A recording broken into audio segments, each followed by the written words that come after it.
Le mot du pédagogue. Salut les enfants! Aujourd'hui, nous allons parler du bégaiement.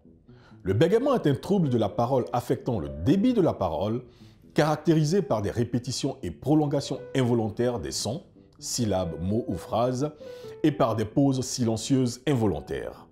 Alors ne faites pas comme Beto, qui ne cesse de se moquer de l'un de ses amis de classe qui bégait. Chers parents, un enfant qui bégaie a davantage besoin que ses parents favorisent sa confiance en lui pour l'aider à surmonter ses difficultés de parole, ainsi lui permettre de s'épanouir à l'école.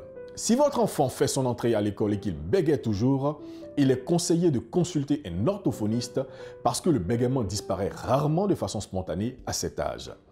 Le traitement du bégaiement vise à aider l'enfant à contrôler sa parole afin de faciliter ses capacités à communiquer. L'orthophoniste travaillera de concert avec votre enfant pour rendre sa parole plus fluide.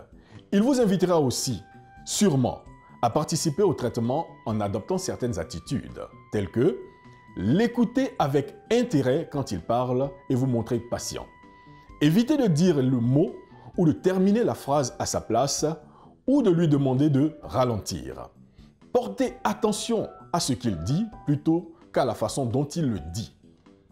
Montrez l'exemple en parlant vous-même lentement de façon détendue.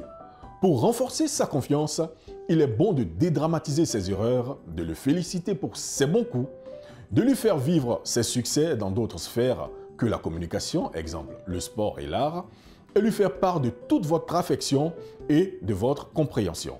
Chers enfants, il ne faut pas rire d'un ami qui bégaie car il pourra perdre confiance en lui. Et ce n'est pas du tout bien. Allez, on se dit à la prochaine les enfants.